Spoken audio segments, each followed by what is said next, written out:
Hello మామ, ఇదైతే new year party video. 1 KG chicken అయితే కొట్టించాను మామ. చికెన్ షాప్కి వెళ్ళి 1 కేజీ చికెన్ తెచ్చాను. బయట అయితే పార్టీ చేసుకుంటున్నాము. ముగ్గురం కలిసి పార్టీ చేస్తున్నాం. ఇంకో వాటర్ కూడా తెమ్మన్నారు. వాటర్ క్యాన్ తీసుకొని వెళ్ళి వాటర్ తెచ్చేసి, మా దగ్గర అయితే సింగిల్ పొయ్యి ఉండదు చూసారా, ఆ టైప్ ఆఫ్ పొయ్యిస్ అయితే ఒకటి మా దగ్గర ఓన్గా ఉంది, ఒకటి వేరే వాళ్ళ దగ్గర ఉంటే తీసుకొని వచ్చేసాము. 1 KG chicken, onion, green chilli cut చేసి రెడీగా ఉంచాం. కళాయి పెట్టి తెలిసిన అన్నయ్య అయితే వంట చేయడం వచ్చు, అన్న అయితే చేస్తున్నాడు. కొంచెం ఆయిల్ వేసాడు కళాయిలో. సో ఇంకా తర్వాత ఆయిల్ మంచిగా వేడెక్కాక ఆనియన్, గ్రీన్ చిల్లీ కూడా వేసేసాడు. ఇవి రెండు కొంచెం మంచిగా ఫ్రై అయ్యాక అల్లం వెల్లుల్లి పేస్ట్ వేసాడు మా. సో నేనే వేసింది, అందుకని వీడియో తీయటం అయితే మిస్ అయింది. సో అల్లం వెల్లుల్లి పేస్ట్ వేసి మంచిగా తిప్పేసి కొంచెం పసుపు కూడా వేసేసాము.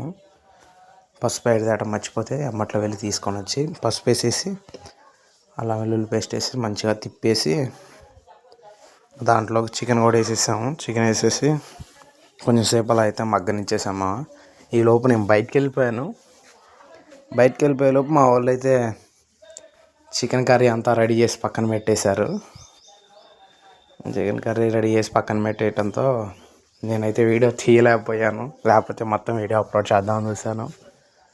వీడియో అయితే మిస్ అయిపోయింది.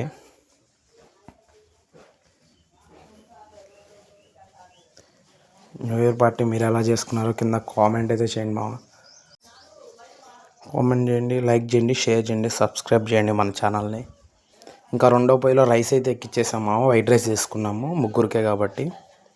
సో ఇంకా అలా బయటికి వెళ్ళిపోయి కొంచెం కూర్చొని మాట్లాడుకోవాలి. 1 ప్లేట్ బోండా తెచ్చుకొని కూర్చొని మాట్లాడుకున్నాం. అయిపోయింది. తర్వాత వైట్ రైస్లోకి లెమన్, అలాగే ఆనియన్, చికెన్ కర్రీ టేస్ట్ అయితే సూపర్ వచ్చింది మా. అందరికీ హ్యాపీ న్యూ ఇయర్.